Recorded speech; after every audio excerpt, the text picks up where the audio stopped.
We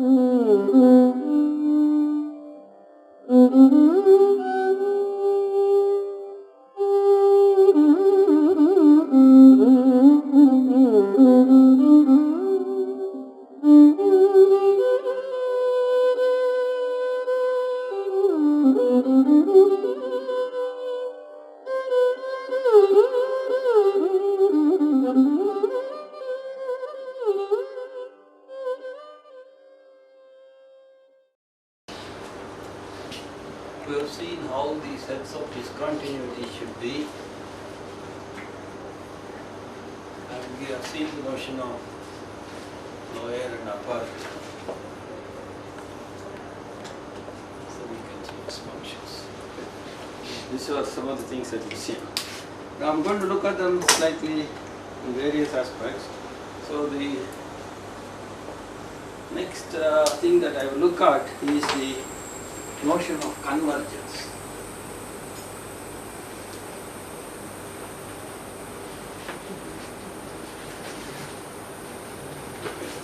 Now it's no longer a convergence of a sequence of points or real numbers, but sequences of functions. And then I look at, if I have a sequence of functions and I have its limit, if this sequence of functions are nice, will the limit also be nice?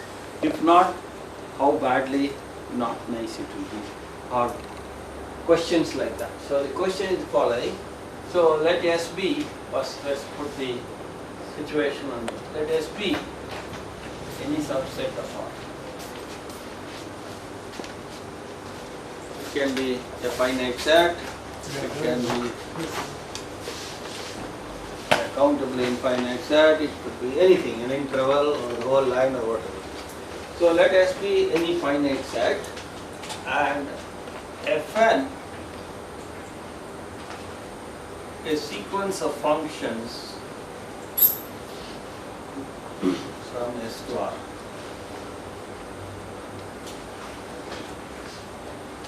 I'll give the standard definitions first and then we'll see some examples. Definition 1, okay.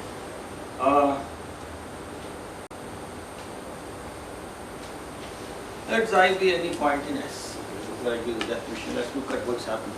Take any point in that interval, in that set S. So here is the set S, and then it maps to R, Fn each for n equal to 1, 2, etc. I have a sequence of each is a function from S to R. I am taking a particular point xi in S. So take a point xi in S, then look at, evaluate each one of these functions at that point. Where are they? They are all here, and therefore they become a sequence of real numbers. Is a sequence of real numbers.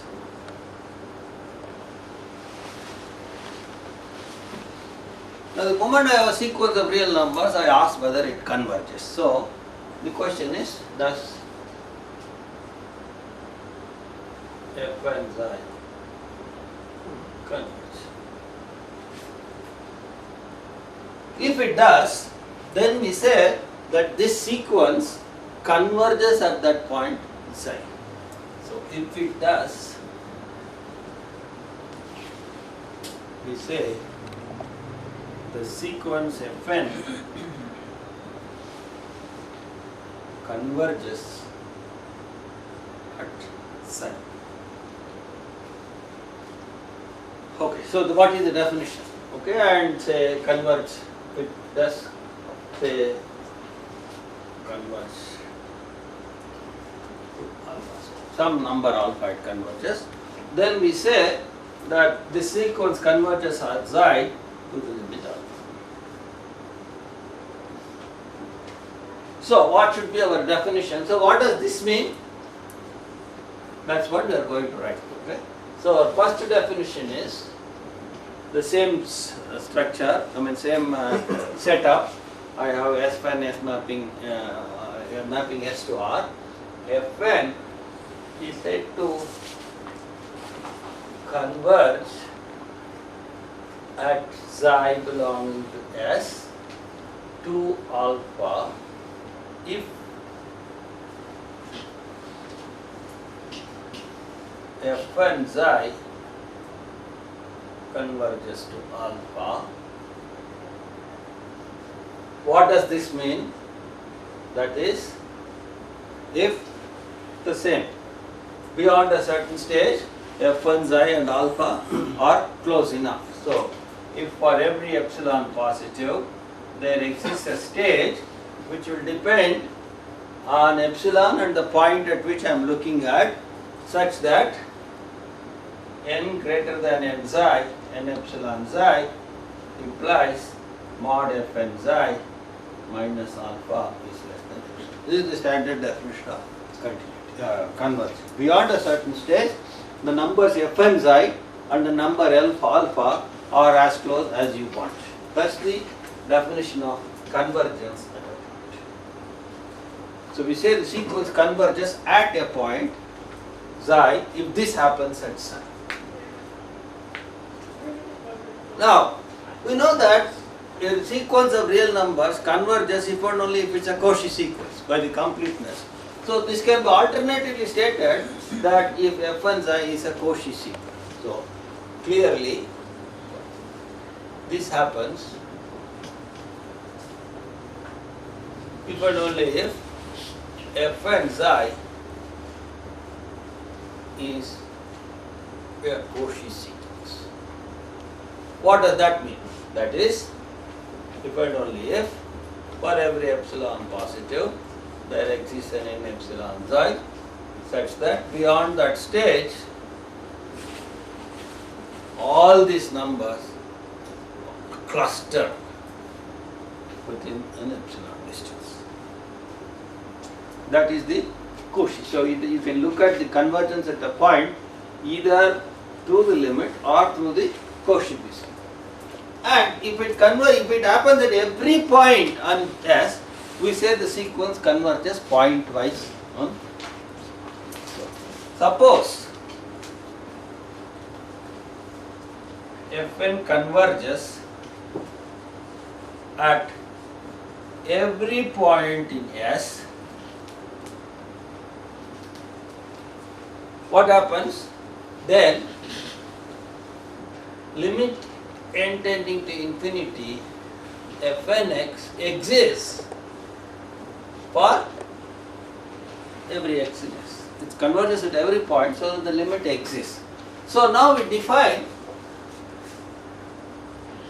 a new function f of x to be the limit n tending to infinity of Fnx. At each point, look at Fnx, that sequence converges to a number, call that number the value of f at x.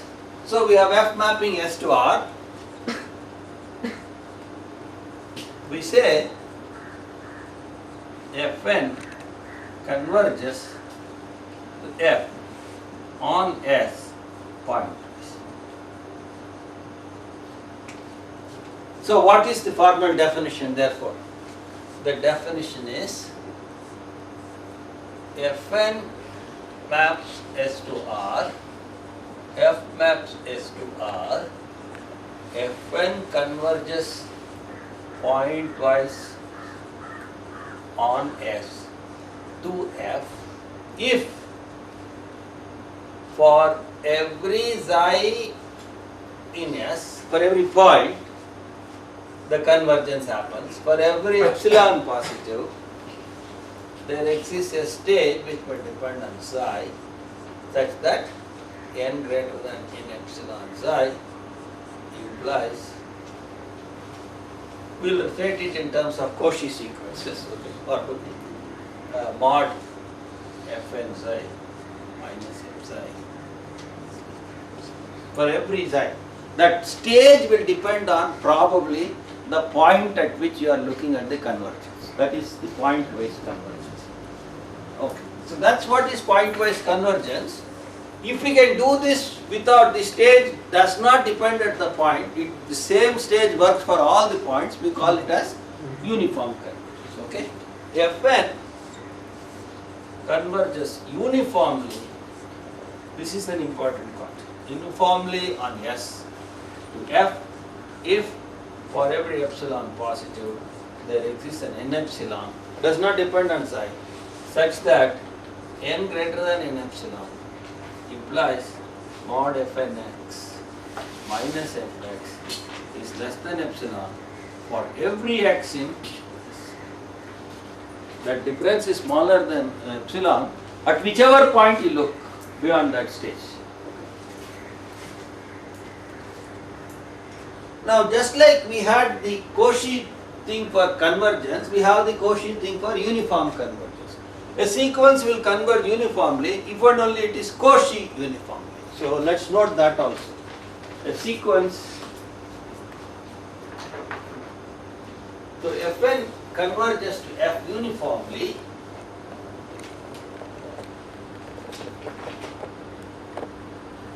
this is important, if and only if Fn is Cauchy uniform. That is, for every epsilon positive, there exists a state such that n and m greater than n epsilon implies mod fnx minus fmx is less than epsilon for every x in S.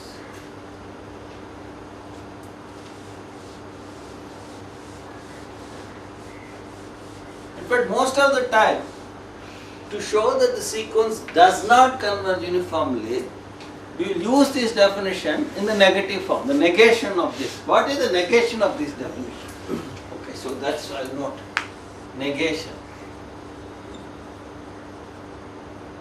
Fn does not converge to F uniform, does not converge uniformly. We don't even bother what the limit is because everything is in terms of Cauchy in S. If for every epsilon something absent, therefore negation is there is some epsilon where it does not happen. There exists an n. For every n, what should happen?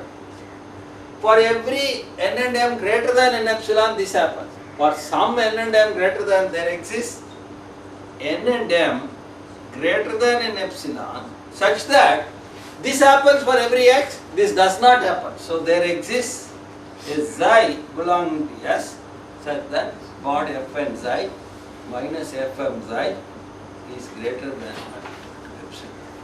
So in other words, there exists an epsilon positive such that whatever positive integer n you choose, correspondingly I will choose two positive integers which are bigger than n and a point xi in S such that this happens. Then it is the negation of that. So every time you choose an n, I will beat what is necessary. So now before I proceed, let me look at some examples. Some very standard examples which illustrate what we want to do as we go along. But this is an exercise to look at how one goes about handling the epsilons and the deltas. So let's look at some examples.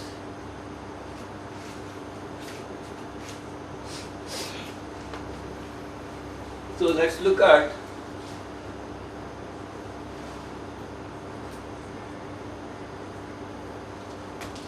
a sequence. Now S is for me the closed interval 0, 1.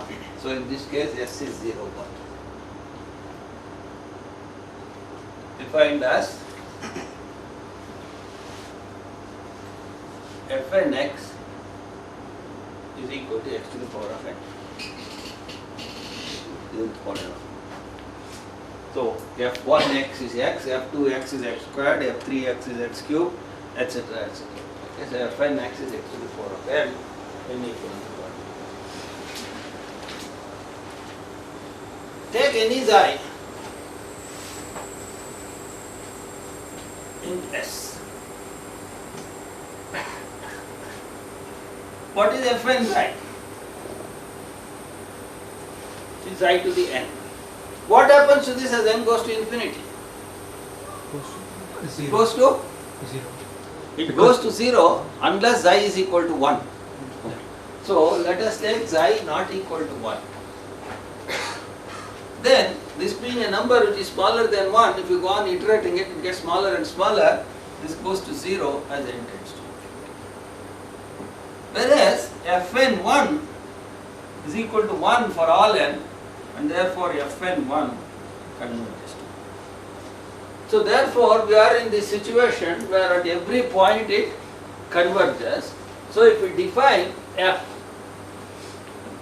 mapping S to R as f of x to be equal to limit n tending to infinity fn x, then this becomes 0 if x is not equal to 1, 1 is equal to 1, and fn tends to f point.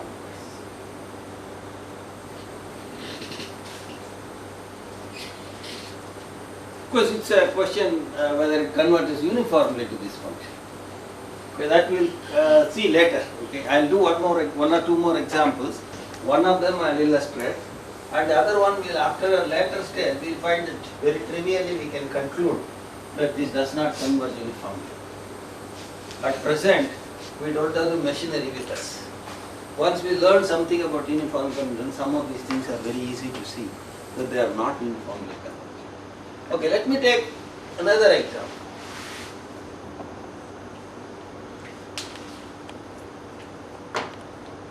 Just all these pens so that I can throw them.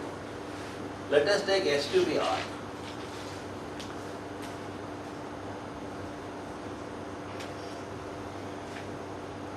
Defined as fn x be equal to x by n. So f1x is x, f2x is half x, f3x is 1/3 x, f4x is 1/4 x, and so on and so forth. So n equal to 1. Now, for any x,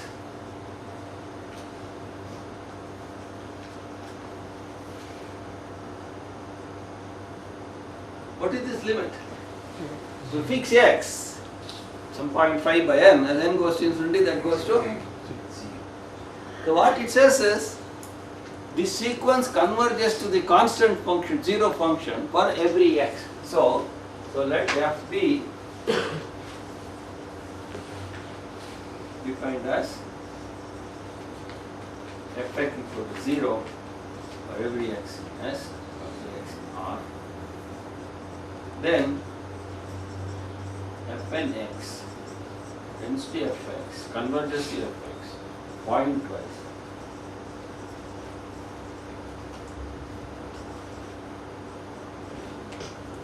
Okay, let's see here itself, see does it converge uniformly?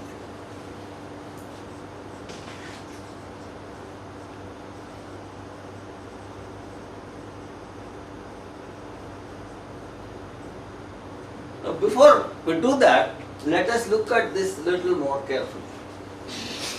Okay, what is, we are claiming that this is 0. If this is 0, we want to look at, and then we want to show that is, we want to make it less than epsilon. But what is that? That is mod x by n less than epsilon. So it is mod, we want to make this less than epsilon. These are all questions, whether I can make this less than epsilon. Now if n is for n greater than some n. Now that says 1 by n is less than 1 by capital N. So this will, mod x by n is certainly less than mod x by n. So if I make this less than epsilon, I am done. For that, I must make n greater than mod x by epsilon. So it looks like the n depends on the point at which I am looking at convergence. So given x and given epsilon positive, choose n greater than mod x by epsilon, then n greater than n implies mod fn x minus fx. Fx is that point fx is the zero function. Therefore, we see possibly n epsilon depends on x,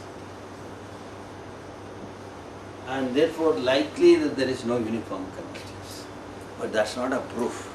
You might have been very dumb to choose the n in such a way that depended on x. If you had been clever enough, you could have avoided this. So this is no proof, this is an indication that possibly we do not have uniform convergence. So now we will actually show uniform convergence using this negation. So we shall now just show indeed there is no chance by using star. That the star is that negation definition.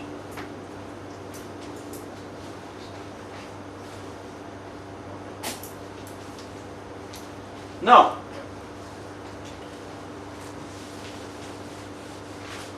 well, we'll standardize. There exists an epsilon. We can always standardize to make the epsilon as 1. Okay. So consider epsilon equal to 1.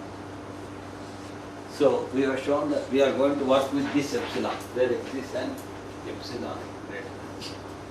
So now what we are going to show is, we will show first we will show that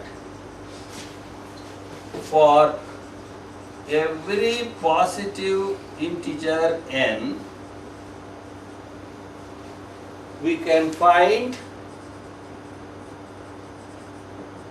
nm greater than n, psi belonging to S, such that mod fn psi minus fm psi is greater than or equal to epsilon 1, epsilon which is 1.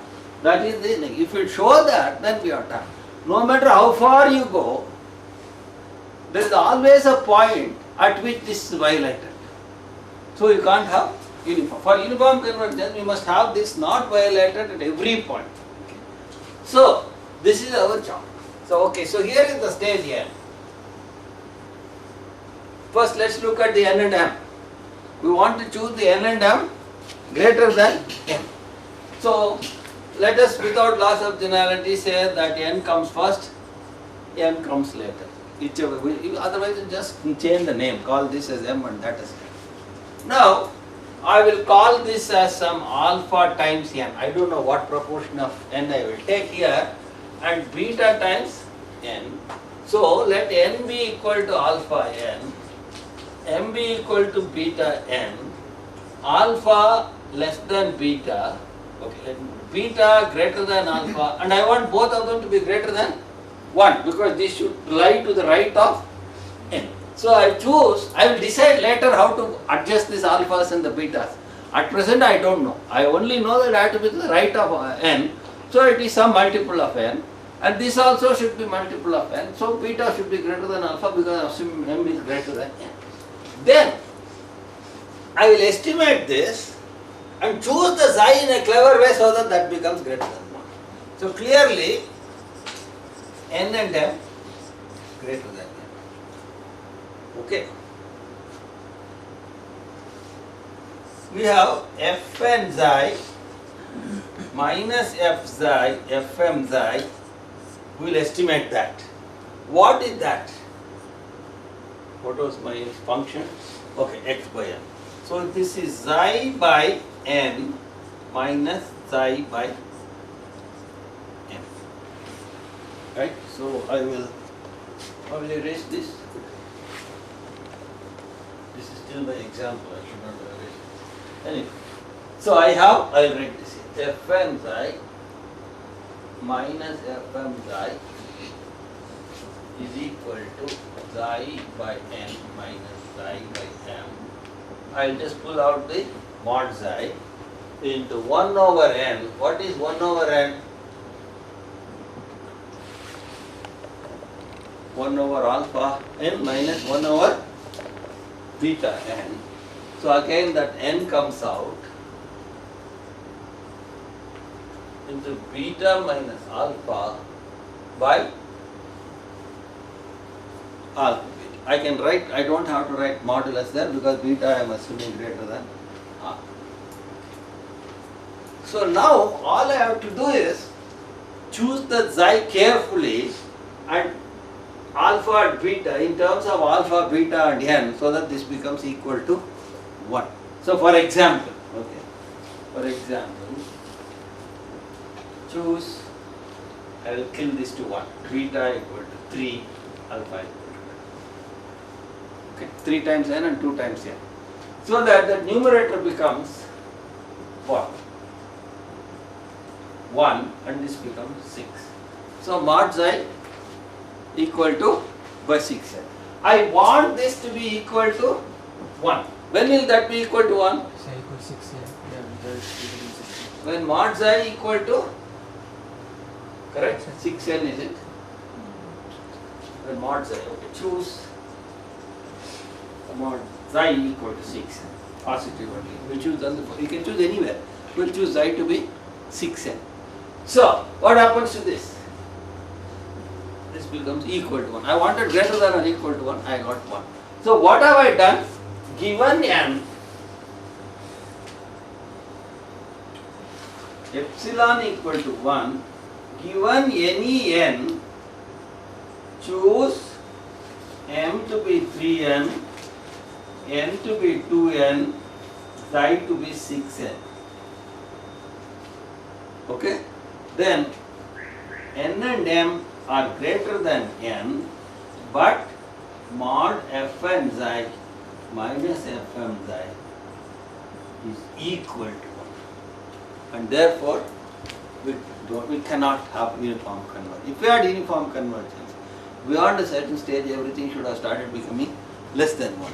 And it is not happening. However far you go, there is always this difference being equal to 1. So if we take the 100 stage, look at xi equal to 600, and then there is a problem. If we take the million state, take xi equal to 6 million. The problem here was because we are freedom to go to xi as far as possible. See what is happening, there is a tug of war. That 1 over n fellow may be trying to pull you towards 0, but by x going far off, we may trying to pull backwards. So for some points it will go quicker, but some points you can start pulling it backwards and don't catch up with them, go slow. So there is a tug of war between the numerator and the denominator. The numerator is also can be made large and the denominator can also be made large. And that is where we lost the uniform. Is that clear? Now I will look at the same example now. We will slightly change. This tug of war, we will hold the numerator not to have that power to go to infinity. Then we will get automatically infinity. So the same example, whatever was the problem that created in the uniform convergence, we will now remove it. Take S to be now a bounded set, subset of R. Then look at Fn mapping S to R, where Fnx is the same sequence, but now the domain is different.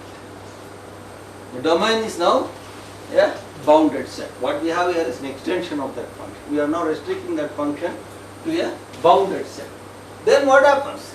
S is bounded, therefore there exists a k such that mod x is less than or equal to k for every x in S. So what happens to Fnx minus 0? That is equal to mod x by n, which is equal to mod x by n, which is less than or equal to k by n. So now, given epsilon positive, choose n greater than epsilon by k. Therefore, n greater than n implies 1 over n less than 1 over n, which implies mod fnx minus 0, which is less than or equal to k by n, which is less than k by n, which is 1 by n is less than k by by n is less than k by epsilon. Okay. Should I put epsilon 1 by epsilon? Is the correct? Okay. 1 by n should be greater than, I want, okay, 1 by n should be less than, I want the denominator k by epsilon. 1 by n is less than epsilon. So epsilon k, which is equal to, did I correct this? Epsilon by k. So therefore we are done. Therefore we have an n which depends only on epsilon. There is no x dependent set. The moment bounded set is given, choose the bound for that set, and the moment epsilon is given, choose the n. You don't worry about the point x. Whatever point x you choose to be less than epsilon beyond that stage. And therefore you see the same sequence of functions, depending on where you are looking at, will have different behavior. If you are looking at the sequence of functions on R, you don't have uniform convergence.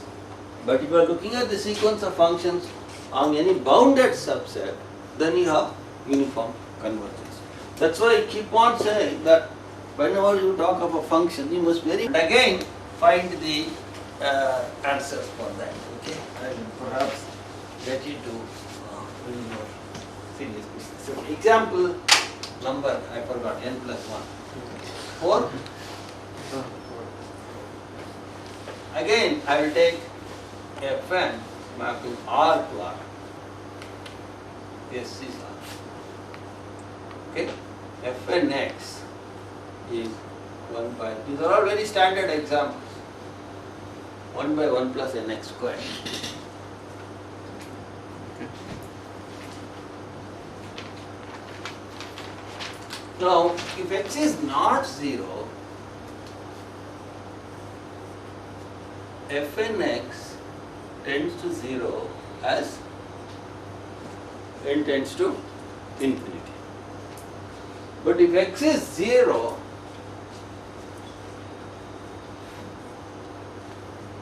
Fnx equal to 1 for all n, Fn 0, but 1 for all n, therefore Fn 0 tends to 1. So what is the limit function? Fx equal to 0, x not equal to 0, 1, x equal to. Then Fn converges to f on R pointers. Okay. Show that this is not convergent uniformly. Same arguments.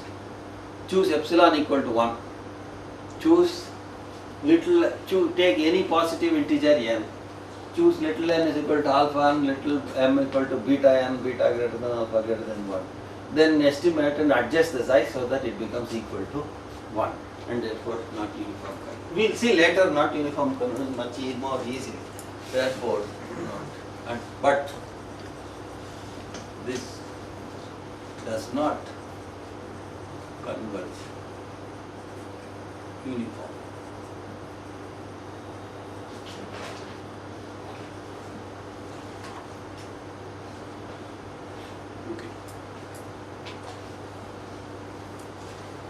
Same type of argument.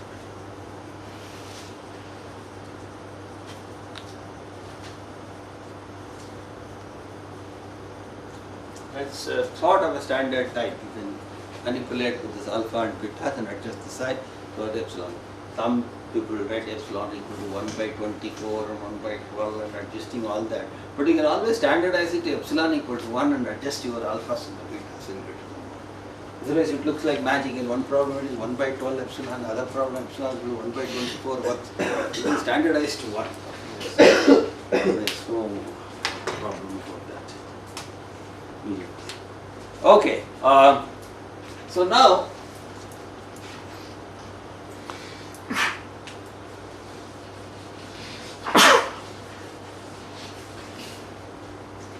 let us recollect the various examples we had. We had F1 mapping R to R Okay. Fn equal to x by n. Here Fn x. Here the limit function was, what was that? Fx equal to 0 for every x. The second example was, here moving on. We will not, again I can leave it as an exercise for you. The same trick will work. Okay. Same. So that alpha beta trick works all in all these places. Okay. Choose an L and say. So now the example 2, we had Fn mapping R to R. Fn x equal to, no, the first one was x to the power of n, right? It doesn't matter. 0. Fn x is equal to x to the power of n. The limit function it was 0. 0. Oh yeah, doesn't matter. Is equal to 0 if x is not equal to 1 if x is equal to. Now Fn x is equal to x by n. In this case, the limit function was fx equal to 0 for every x naught. No uniform convergence. Only pointwise convergence. Example 3. Fn map a bounded set. S is bounded set. Then what happens? The same function Fn x equal to x by n. Fx is 0 and Fn x tends to Fx. Now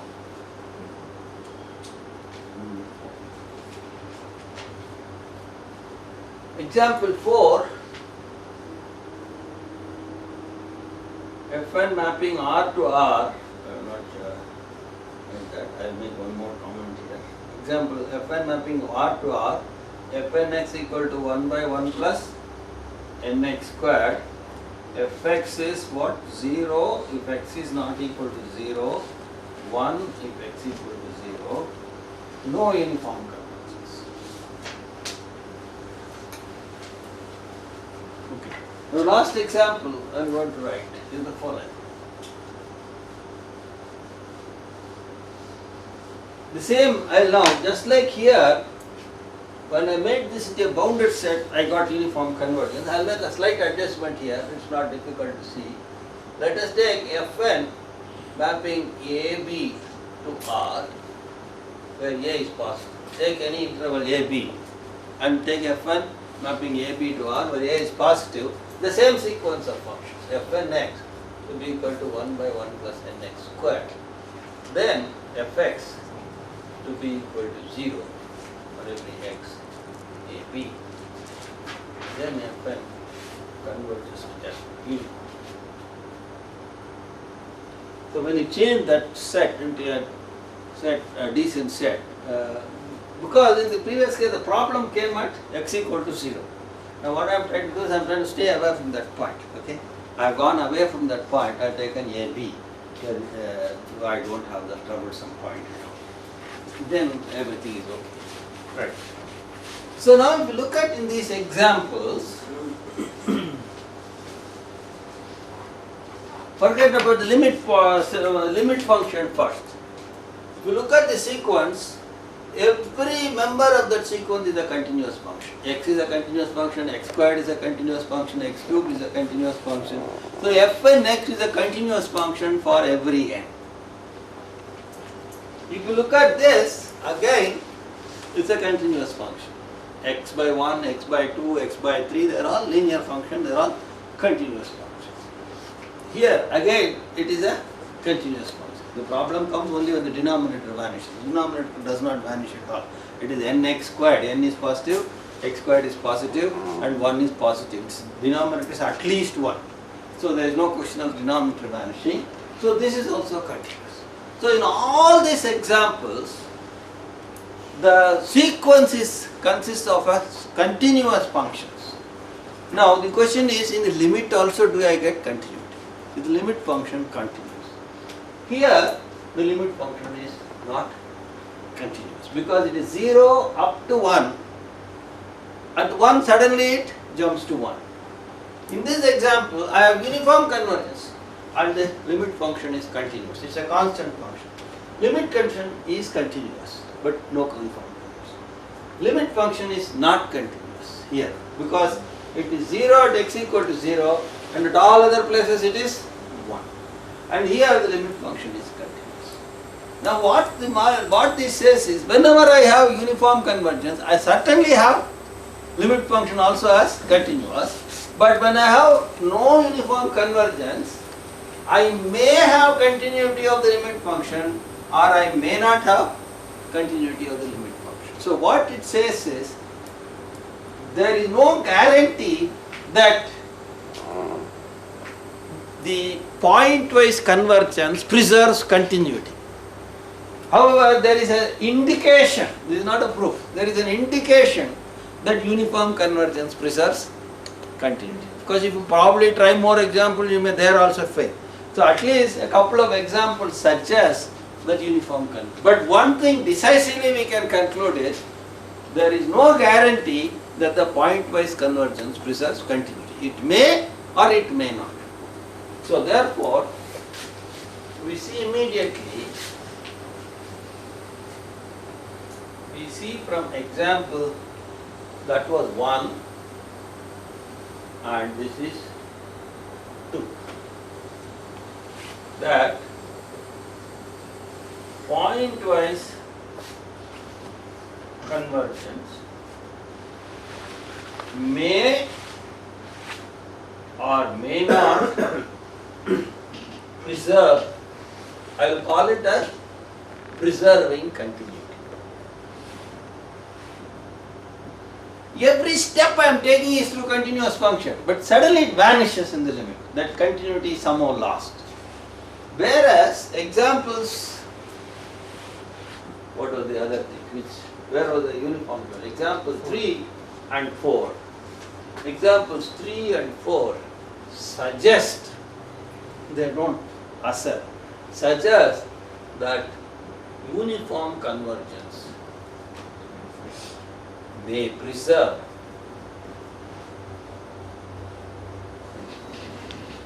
Three and five. only 3 and 5. 3 and 5. That preserve continuity. And what happened to 4? That 0 was there. 4 is also the same type.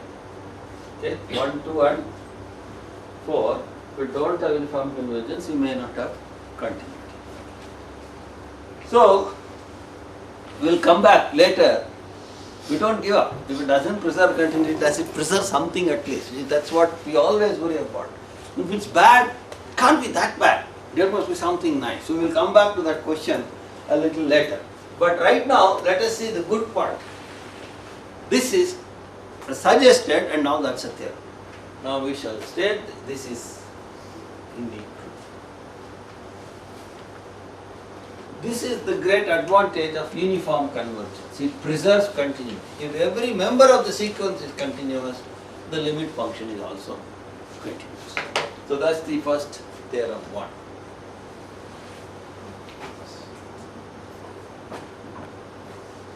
If Fn mapping S to R, of course S is a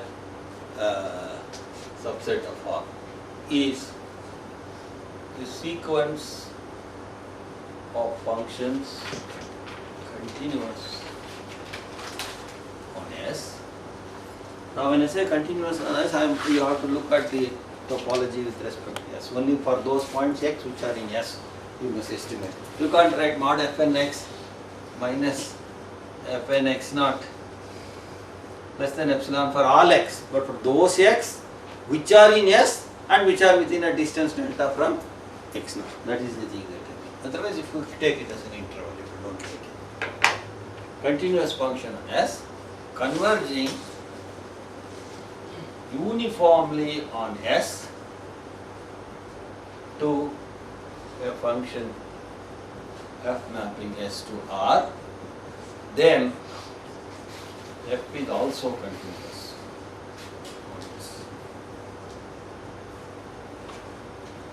That's the first theorem. We'll come back to the proof of the theorem. We'll look at the proofs later.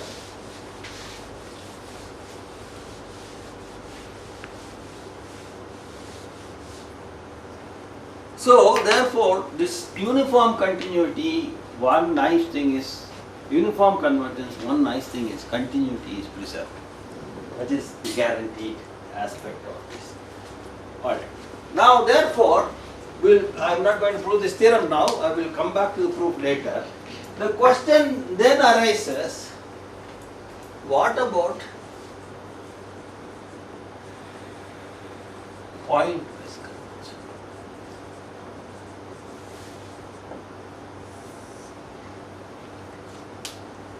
That is, I have these pens, Fn mapping S to R, F mapping S to R, Fn continuous, yes, Fn converges. So the domain need not always be the same. The converging function may be in a I am different now domain. restricting myself everything to S only. Okay. I have to live in some uniform, in some universe. Okay. My universe now is in S. All these functions are defined in S because the convergence, the limit I can take only for those values of X which are in S. Otherwise, I can't even talk about limit n tending to infinity of Fn X. So I am looking at it only in the domain S. Fn converges point-wise to F on S. Okay? So F may not be continuous.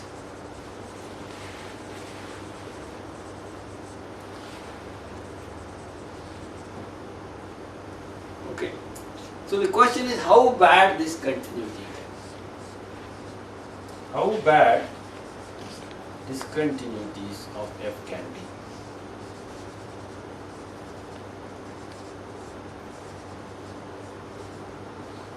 Of course, we already know that discontinuity has to be an F sigma set. For any function, the discontinuity has to be an F sigma set. Therefore, we know that that's F sigma set. That's not a big deal. That comes without all this information. For any function, the discontinuity set is F sigma. Given this information, that I have a function which is a point-wise limit of a sequence of continuous function, is there anything extra that I can tell about this function?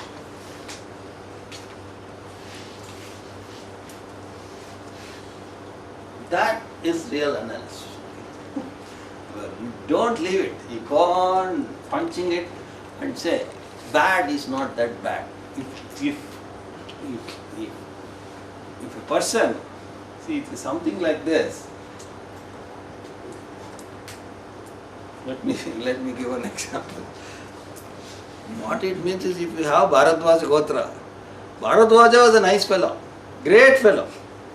But you are the limit of several generations of that. You may be bad, but you cannot be that bad. Perhaps that's why people look at the Gotras. You cannot be that bad. There is something that has to be left in you. That's what I want to state. No, there's nothing to do. I am Bharadwaja Gotra. That's why I cannot be that bad.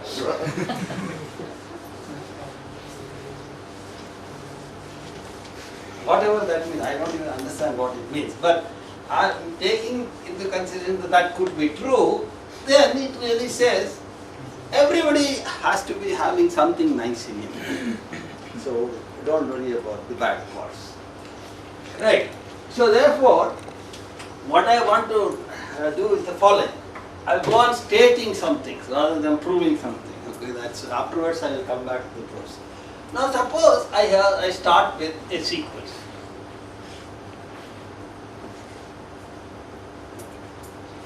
And Fn's are continuous. So they are all continuous functions on S. And I take a point xi in S. I go back to basics. And then I look at F and xi.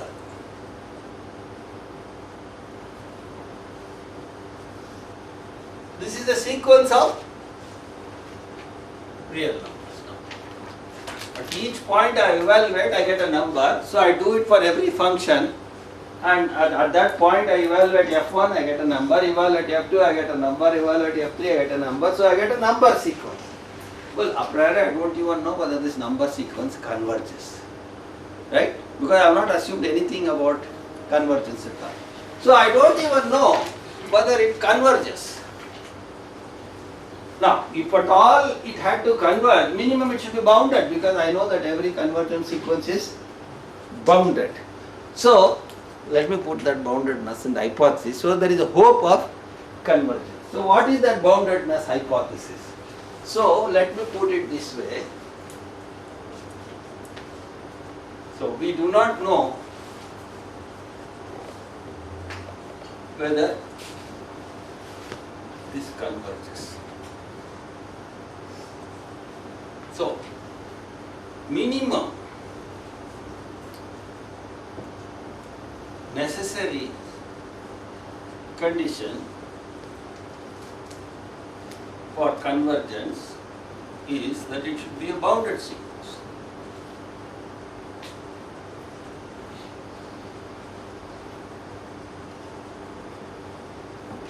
Right?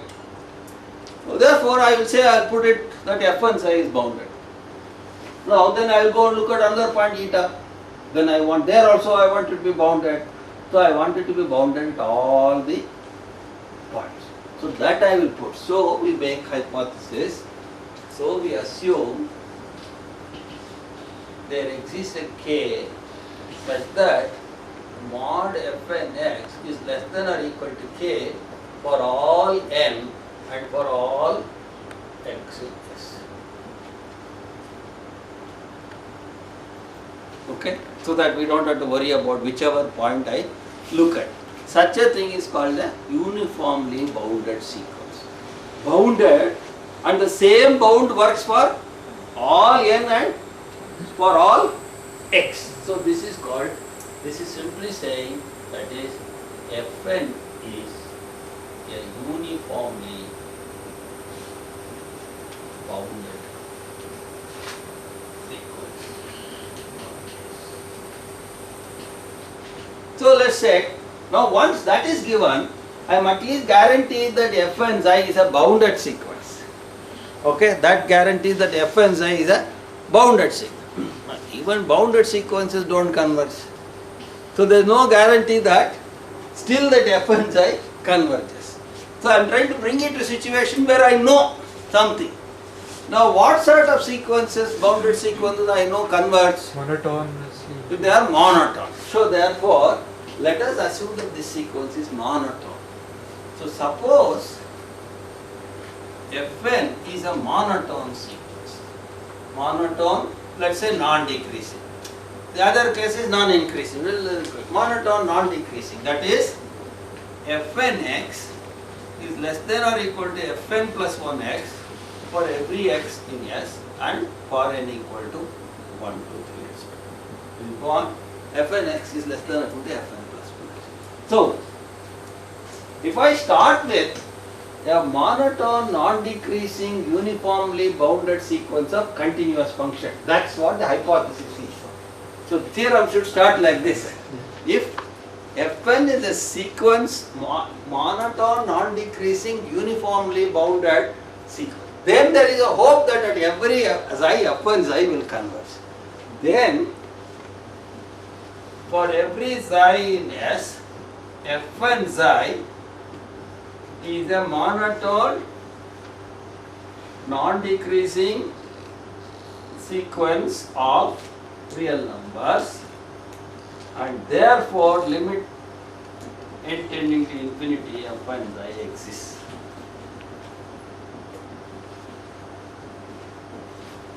For every psi in R.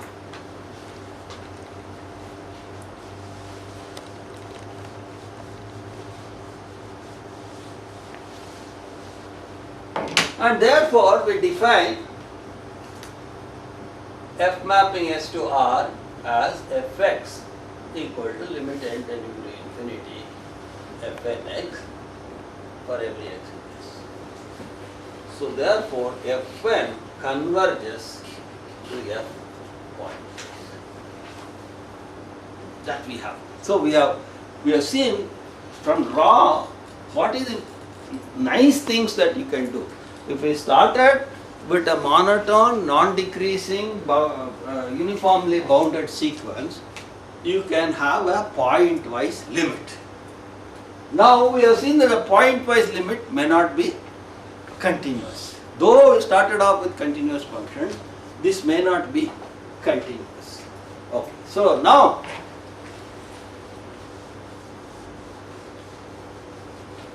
it turns out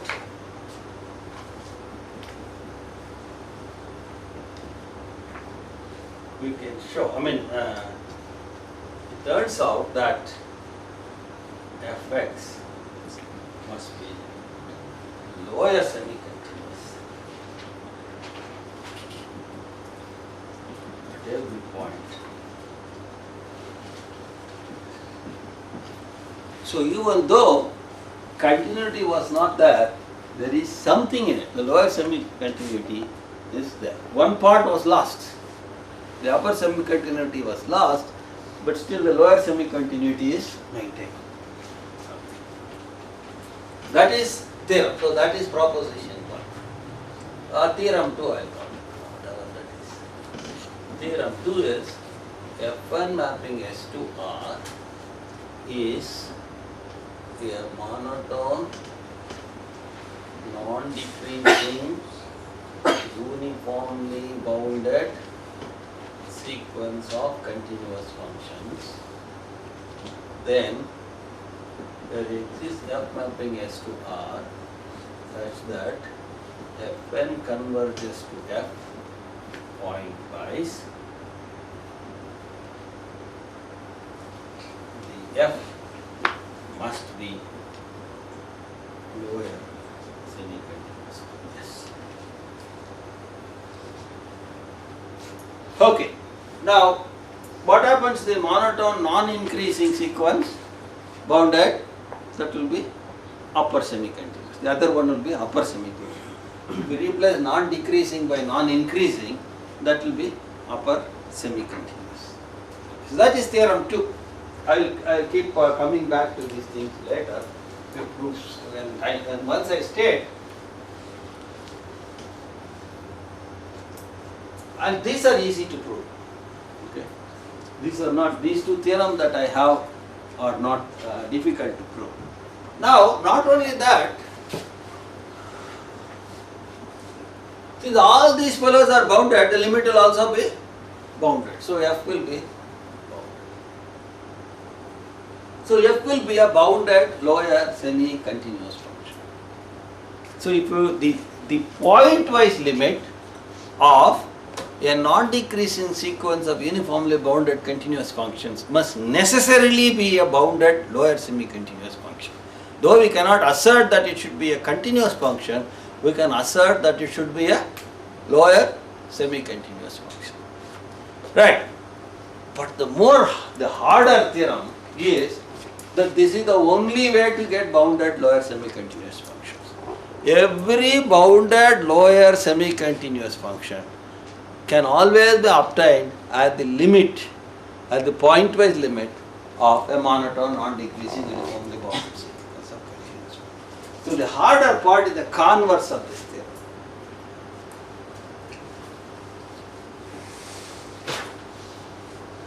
A harder part, a harder theorem, harder in the sense the proof is involved, okay, not easy. Order, these are all, there is a very nice analyst by name R.P. Bose. These theorems are due to him. And there is a book by Bose, Real Functions. It's a very small book. And that book is worth reading because most of the things that you find is something which you normally will not find any analysis real function book. It's a very, it may be lower, I don't know. Okay. It's a wonderful book. Okay. But I don't know whether these things are there. Okay, because, but these theorems are due to us. The harder theorem is the following. Every bounded lower semi-continuous function on S must be the point-wise limit of a monotone, non-decreasing, uniformly bounded sequence of continuous functions.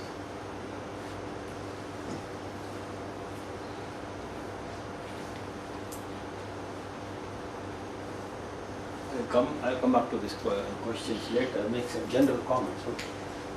Now that's over. That's one part. But again, we have not really, we have scuttled the problem in a sense. We said, okay, you take non-decreasing sequence of continuous functions, I will be able to tell what happens to the limit. There is certain things good about it. Suppose non-decreasing thing was not there. I had only a sequence of continuous functions which can convert pointwise to. So let us stick to this. Suppose, however,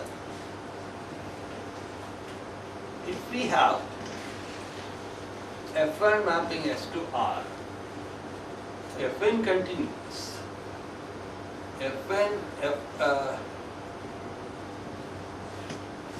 Fn converges to F pointwise. What about the continuity or discontinuity points? How bad they can be? We know that the limit function need not be continuous. Okay, that's what we saw in those examples 1, 3 and 4, or 1, 2, 1, 3 and 4. Or 1, 2 and 4, whatever that number was. So therefore there is a chance that there are discontinuities. We know without any work by our general result that the discontinuities must be an F sigma set. Anything else can you say because of this information? That's the question. It turns out that it's not that bad. Again, it turns out that wherever you go, you will essentially, wherever you go, you will find a point where it is continuous. What do we mean by that? Okay, this is the theorem 3. Theorem 4.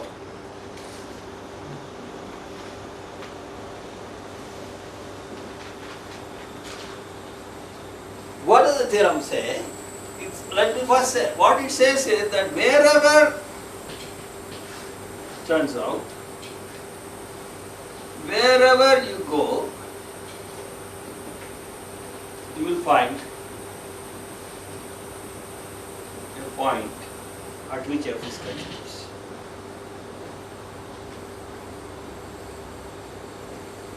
What do we mean by that? Wherever, the typical places where we go will be an interval, however small, big it is. So take any interval, take any interval I such that I intersection S is not equal to it. But don't go and look somewhere where this S is not there at all. Take any point where S, any interval where S points are located. Those are interesting for us.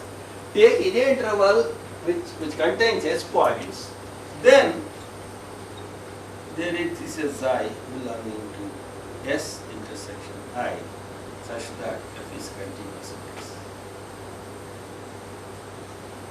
So however small interval you take, as long as S points are there, there will be a point. Wherever S points go, continuity points chase them. This is what is meant by saying the points of continuity of F are dense in S. Wherever you go, there is a fellow who approximates. So the theorem is stated as Fn converges, Fn maps S to R, F map S to R, Fn continuous, Fn converges pointwise to F implies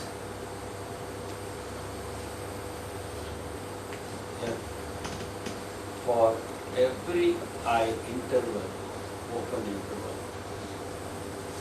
I equal to AB, such that I is not equal to T, there exists xi in I intersection S, such that F is continuous or continuous in xi. That is, points of continuity of F or dense. So it's continuous at a dense set of points. So in other words, at least there are a large number of information that this fellow has, or good information. He might have lost some of them, but at a very dense set of points he still maintains that continuity with the fellows with whom he started, the F1, F2, F3s, etc. They have still passed on. So in other words, in some other sense looked at it, it says that the sins that you have committed, if you think of continuity as the sins follow you in a dense manner, however far you go, even in the limit, that you cannot get rid of them. There are points of continuity in a dense way that keep following you. I can't get away those. Okay? So I could get away a lot of things. There are lots of points where I have got rid of my continuity, but still there are certain points which you are not able to. In other words, philosophically what it may mean is the following, or what it could be interpreted by some people is the following, that your past information keeps following you, but at the same time you could break your shackles with many of them and change the course in quite a large number of points, but at the same time you will not be able to change the course completely. There will be a dense set of points at which there will be a continuous. So there is a continuity in the discontinuity also, and there is a continuity in the continuity also. There is a possibility that you can change your behavior, but you cannot change your behavior completely. The past chases you to a certain extent at least. So therefore, there is a good news here in the sense that I haven't lost continuity completely. I can never destroy continuity completely by pointwise convergence. It is something like it will attach with you for at a large number of instances to keep reminding you of your continuity. Okay. Now therefore, this pointwise limits of continuous functions are very interesting fellows. Okay. In other words, you start off with continuous functions and then look at what you can build out of them. Now if I take only uniform limits, I am not getting anything new. I am still going to get a continuous function only. So there is nothing new that you build starting from your basket of continuous functions by uniform convergence.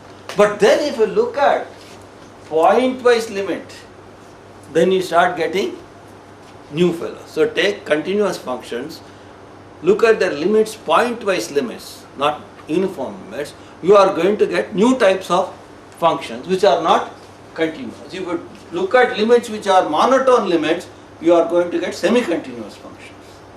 So the building process starting from continuous functions using only monotone processes gives you the semi-continuous functions. But if you now remove the monotone processes and take just limit processes, then you get functions which are continuous at a dense set of points. So you will get all functions which are continuous at a dense set of points as pointwise limits of continuous functions. Now there is another famous mathematician by name Bayer who had this knack of construction. Okay, so start with continuous functions, you get take pointwise limits, you get a newer collection of functions. Now we have a big collection of functions.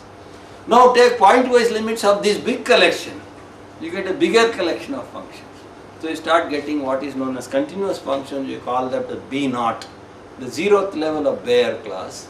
Then take the pointwise limit, you get a bigger class, we call it B1. Take the pointwise limit of those functions, you get B2, and you get a sequence of Bayer classes of functions. And there are some very beautiful constructions and properties that he derived out of that. So, but that whole thing is classical analysis. They are real classical analysis. Very few people enjoy it, but that's much more beautiful than modern hard soft analysis, which is called functional analysis. This classical analysis is something fantastic. The way that research was being done. The fellows were very clever. They said, "Okay, I know only this. Nice fellows. Slowly I will build up my other things starting from this building process." Was the great aspect of the 18th, 19th and 20th century mathematics. Start from nice things. What is the next level of my knowledge? How can I push my knowledge to a higher level from this minimal level? Then from there, take step by step.